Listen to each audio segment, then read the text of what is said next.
الحمد لله وكفى وسلام على عباده الذين اصطفى أما بعد أعوذ بالله من الشيطان الرجيم بسم الله الرحمن الرحيم إلا تنصروه فقد نصره الله إذ أخرجه الذين كفروا ثاني اثنين إذ هما في الغار إذ يقول لصاحبه لا تحزن إن الله معنا فأنزل الله سكينته عليه وأيده بجنود لم تروها وجعل كلمة الذين كفروا السفلى وكلمة الله هي العليا والله عزيز حكيم صدق الله العظيم.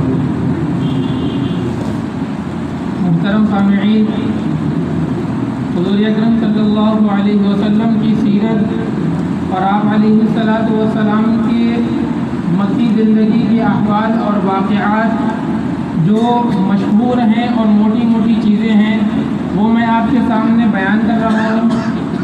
یہ سلسلہ ربیع الاول سے میں نے شروع کیا تھا، تقریباً آج 20 ہفتے ہو گئے ہیں، اور آج جو باتیں آئیں گی یہ مکی زندگی کا اختتام ہے.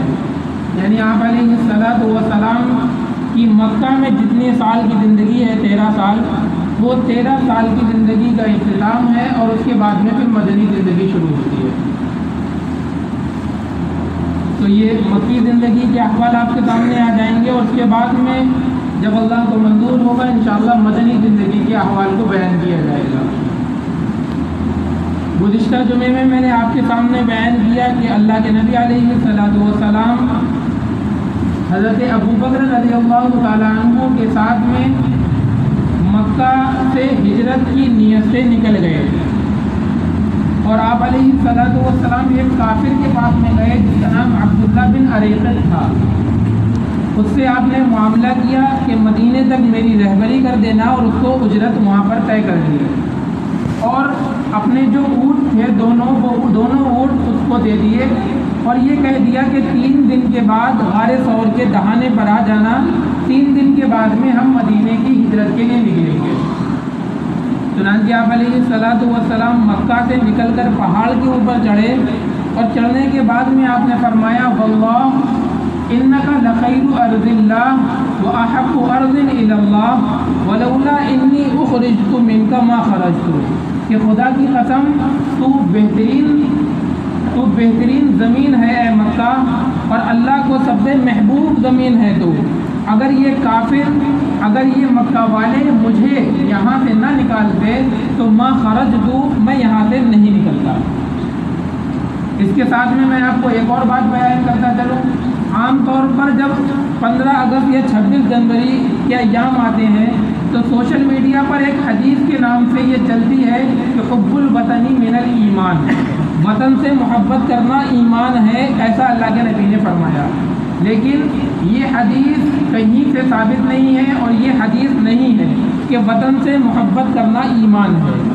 البتہ حضور اکرم صلی اللہ علیہ وسلم کی جو احادیث ہیں اور جو آپ علیہ الصلاۃ والسلام نے شریعت امت کے سامنے پیش کی ہے، ان احادیث سے یہ نچوڑ نکل کر آتا ہے کہ وطن سے محبت کرنا چاہیے. جیسے کہ یہ حدیث میں نے آپ کے سامنے بیان کی، آپ علیہ الصلاۃ والسلام ہجرت کی نیت سے نکل رہے ہیں، مکہ کے پہاڑی کے اوپر چڑھے ہیں، اور آپ یہ کہہ رہے ہیں کہ خدا کی قسم کھا کر میں کہتا ہوں اے مکہ تو بہترین زمین ہے اور اللہ کی محبوب زمین ہے. اگر یہ کافر مجھے یہاں سے نکلنے پر مجبور نہ کر دے تو میں مکہ چھوڑ کر نہیں جاتا. تو اس حدیث سے یہ ثابت ہوتا ہے کہ وطن سے محبت کرنا چاہیے. لیکن یہ کہنا کہ وطن سے محبت ایمان ہے ایسا حضور نے کہا ہے، یہ کہنا بالکل بھی ٹھیک نہیں ہے، اور یہ حدیث نہیں ہے. چنانچہ آپ وہاں سے نکل کر کے غار ثور میں گئے، اور وہاں پر جب آپ گئے ہیں تو حضرت ابوبکر رضی اللہ تعالیٰ عنہ کی صدیقیت کو دیکھیے کہ کبھی آپ علیہ الصلاۃ والسلام کے پیچھے چلتے ہیں، کبھی آپ کے آگے چلتے ہیں، کبھی دائیں چلتے ہیں اور کبھی بائیں چلتے ہیں، کہ کہیں ایسا نہ ہو پیچھے سے کوئی کافر حملہ کر دے، کہیں ایسا نہ ہو کہ گھات میں ہاتھ لگائے بیٹھے ہوں اور آگے سے یہ لوگ حملہ کر دیں. چنانچہ اس طریقے سے آپ غار ثور تک پہنچے ہیں. جب وہاں پر پہنچ گئے تو پہنچنے کے بعد میں ابو بکر صدیق رضی اللہ تعالیٰ عنہ نے کہا ہے اللہ کے نبی آپ باہر تشریف رکھیں، میں اندر جا کر کے اس کی پہلے صفائی کر دوں، کہیں ایسا نہ ہو کوئی موذی جانور چھپا ہوا ہو اور وہ آپ کو تکلیف دے دے۔ چنانچہ حضرت ابو بکر رضی اللہ تعالیٰ عنہ غار کے اندر گئے اور جانے کے بعد میں پوری غار کو صاف کیا، جو موغلے وہاں پر تھے اپنے جسم کے اوپر جو چادر تھی اس چادر کے ٹکڑے کو پھاڑ پھاڑ کر ان موغلے کو اوپر لگا دیا اور سارے سوراخ بند ہو گئے۔ پھر آپ علیہ الصلوۃ والسلام اندر تشریف لے کر کے آئے اور اس کے بعد میں آپ نے وہاں پر قیام کیا، لیکن ایک سوراخ باقی رہ گیا تھا۔ حضرت ابو بکر رضی اللہ تعالیٰ عنہ کی چادر ختم ہو گئی، اس سوراخ کو بند نہ کر پائے۔ آپ نے وہاں پر اپنا ہاتھ رکھ دیا، جس کی بنا پر ایک سانپ آیا اور سانپ نے آ کر کے آپ کو ڈس لیا۔ حضرت ابو بکر رضی اللہ تعالیٰ عنہ زبان سے کچھ نہیں کہا، ان کے آنسو نکلنے لگے۔ اللہ کے نبی علیہ الصلوۃ والسلام ان کی ران کے اوپر سر رکھ کر آرام فرما تھے۔ چنانچہ ابو بکر کے آنسو جب آپ علیہ الصلوۃ والسلام کے رخسار یعنی آپ کے چہرے کے اوپر گرے ہیں تو اللہ کے نبی کی آنکھ کھلی اور آپ پوچھتے ہیں ابو بکر کیا ہوا؟ حضرت ابو بکر جواب دیتے ہیں کہ سانپ نے کاٹ لیا۔ چنانچہ آپ علیہ الصلوۃ والسلام نے اپنے منہ کا لعاب حضرت ابو بکر کی اس جگہ پر لگا دیا اور وہ ٹھیک ہو گیا۔ ادھر مکہ والے آپ علیہ الصلوۃ والسلام کی تلاش میں پورے مکہ کو کھنگال رہے ہیں اور پورے مکہ کے اندر دیکھ رہے ہیں۔ دیکھتے دیکھتے تلاش کرتے کرتے غار ثور کے دہانے کے اوپر میں پہنچ گئے، لیکن اللہ کی قدرت کا کرشمہ یہ ہوا کہ جب آپ غار کے اندر داخل ہوئے تو مکڑی نے وہاں پر جالا بن دیا، کبوتروں نے اپنا وہاں پر گھونسلہ بنا دیا۔ تو یہ کفار نے یہ کہا کہ اگر آپ لوگ اس غار کے اندر داخل ہوتے تو یہ مکڑی کا یہاں پر جالا نہ ہوتا، چنانچہ وہ اندر نہیں گئے۔ لیکن جب وہاں پر غار کے دہانے کے اوپر کھڑے تھے تو حضرت ابو بکر اللہ کے نبی علیہ الصلوۃ والسلام سے کہتے ہیں کہ اے اللہ کے رسول، اگر ان کفار نے اپنے پیروں کو اپنی جوتیوں کو اگر دیکھا تو یہ ہمیں کو دیکھ لیں گے۔ اللہ کے نبی علیہ الصلوۃ والسلام نے حوصلہ دلایا اور تسلی انہیں دلائی اور حضرت ابو بکر سے کہا لا تحزن، اے ابو بکر غم نہ کرو، ان اللہ معنا، اللہ ہمارے ساتھ میں۔ جو میں نے آیت کریمہ آپ کے سامنے تلاوت کی، اللہ تبارک و تعالیٰ نے ان آیت کریمہ کے اندر کسی واقعے کو بیان کیا اور حضرت ابو بکر رضی اللہ تعالیٰ عنہ کا تذکرہ کیا کہ جب اللہ تنصروہ، جب مکے والوں نے آپ علیہ الصلوۃ والسلام کی مدد نہیں کی، فقد نصرہ اللہ اذ اخرجہ الذین کفروا، تو اللہ تعالیٰ نے نبی کی مدد کی جب کافروں نے آپ کو نکلنے پر مجبور کر دیا۔ اذ ہما، یاد کرو اس وقت کو جب وہ دونوں غار کے اندر تھے۔ کون دونوں؟ حضرت ابو بکر اور اللہ کے نبی علیہ الصلوۃ والسلام۔ تو دیکھیے قرآن پاک کے اندر حضرت ابو بکر رضی اللہ تعالیٰ عنہ کا تذکرہ آ رہا ہے، اذ ہما فی الغار اذ یقول، اور یاد کرو اس وقت کو جب وہ یعنی کہ محمد صلی اللہ علیہ وسلم لصاحبہ، اپنے دوست اپنے ساتھی اور اپنے صحابی سے کہہ رہے تھے لا تحزن ان اللہ معنا، اے ابو بکر غم نہ کرو، اللہ ہمارے ساتھ ہے۔ یہاں پر ایک باریک سی بات میں آپ کو بتاؤں، حضرت موسیٰ علیہ الصلوۃ والسلام اور ان کی قوم جب بھاگ رہے تھے، فرعون اور ان کا لشکر پیچھے سے آ رہا تھا، تو جب حضرت موسیٰ علیہ الصلوۃ والسلام کی قوم کو غم ہوا تو حضرت موسیٰ علیہ الصلوۃ والسلام نے کہا ان معی ربی سیہدین، کہ میرے ساتھ میں میرا پروردگار ہے، وہ مجھ کو راستہ بتلائے گا۔ حضرت موسیٰ نے کیا کہا؟ میرے ساتھ میرا پروردگار ہے، یہ نہیں کہا کہ ہم سب کے ساتھ میں، فرمایا ان معی ربی، میرے ساتھ میرا پروردگار ہے۔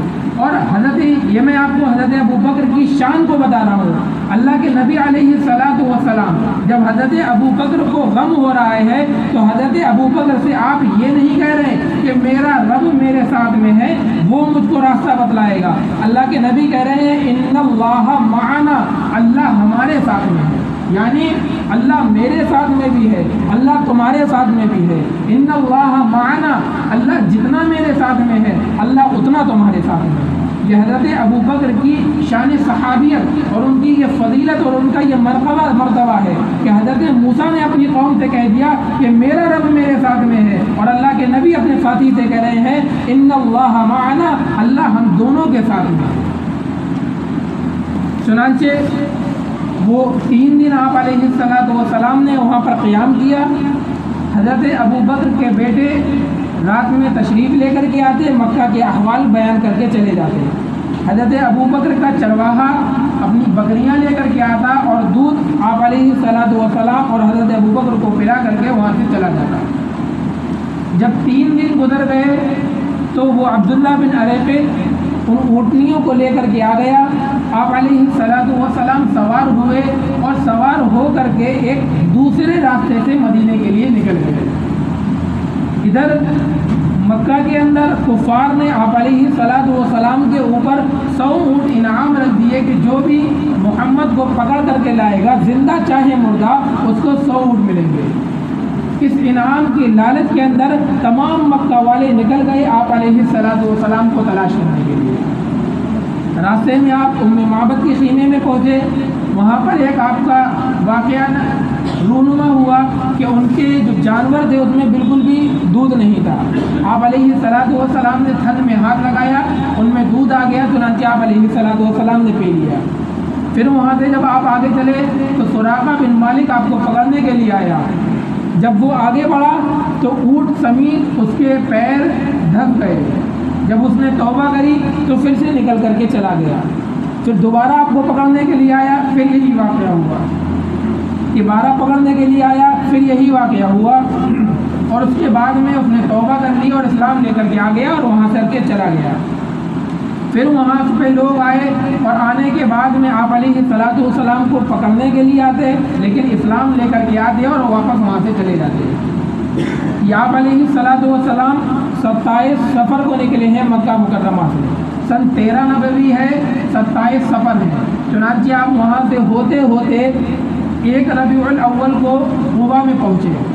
وہاں پر پہنچنے کے بعد میں آپ نے ایک مسجد کی تعمیر کی، قرآن میں جس کا تذکرہ موجود ہے، لمسجد اسس علی التقوی، کہ تقوی کی بنیاد پر اس کی بنیاد ڈالی گئی ہے۔ احق ان تقوم فیہ، یہ زیادہ بہتر ہے کہ یہاں پر قیام کیا جائے۔ سنن ابن ماجہ کے اندر ہے کہ اللہ کے نبی علیہ السلام نے قباء کے اندر پہلی مسجد تعمیر کروائی، اور آپ نے ارشاد فرمایا کہ جو شخص اپنے گھر سے وضو کر کر کے نکلے، قباء پہنچ کر وہاں پر 2 رکعت پڑھے تو اس کو ایک عمرے کا ثواب ملتا ہے۔ چنانچہ آپ علیہ السلام نے قباء میں کچھ روز قیام کیا، اور کچھ روز کے بعد میں آپ وہاں سے نکل کر کے آئے، اور محلہ بنو سالم بن مناف میں جب آپ پہنچے تو جمعے کا وقت ہو گیا تھا۔ آپ نے اس مکی زندگی کے بعد میں سب سے پہلا جو جمعہ پڑھایا اور جمعے کا خطبہ جو دیا وہ یہیں پر مسجد قباء سے نکلنے کے بعد میں محلہ بنو سالم بن مناف میں۔ جمعہ فرض ہوا تھا مکی زندگی کے اندر، لیکن مکہ کے اندر جمعہ پڑھا نہیں گیا۔ آپ علیہ السلام نے خط لکھا تھا مدینہ، حضرت اسعد بن زرارہ رضی اللہ تعالیٰ عنہ نے مدینہ کے اندر سب سے پہلے جمعہ پڑھایا، اور آپ علیہ السلام نے ہجرت کرنے کے بعد میں یہ راستے میں جمعہ پڑھایا، اور 13 سال مکی زندگی کے اندر غم، پریشانی، مصیبت کے اندر رہ کر جب آپ نے 13 سال کے بعد میں خطبہ دیا تو خطبے کا یہ عالم ہے کہ اپنے دشمنوں کا تذکرہ بھی نہیں اور نہ دشمنوں کی ہلاکت کا تذکرہ، بلکہ خطبہ جو آپ نے بیان فرمایا صرف تقوی کی بات کری کہ اے لوگوں تقوی اختیار کر لو، اے لوگوں اللہ سے ڈرو، ایک اللہ کو مانو، اس کے سوا کسی کو اللہ نہیں جانو۔ صرف تقوی کے بعد آپ نے خطبے کے اندر ارشاد فرمائی۔ چنانچہ آپ نے خطبہ دیا، خطبے کے بعد میں نماز جمعہ ادا کی، اور نماز جمعہ پڑھنے کے بعد میں آپ علیہ السلام وہاں سے مدینے کے لیے نکل گئے، اور حالت یہ تھی کہ مدینے سے لوگ نکل کر کے آتے تھے آپ علیہ السلام کے انتظار کے لیے، اور شام کو واپس ہو جایا کرتے تھے۔ جب اطلاع ملی کہ آپ علیہ السلام نکل چکے ہیں تو بہت سے صحابی ایسے تھے جو آپ علیہ السلام کے ساتھ میں آ گئے اور ہتھیار سے لیس ہیں، آپ کے پیچھے ساتھی، آپ کے دائیں طرف اور آپ کے بائیں طرف آپ کے ساتھی اور آپ کے صحابہ چل رہے ہیں، اور آپ علیہ السلام سن 13 ہجری 12 ربیع الاول 2 شنبے کے دن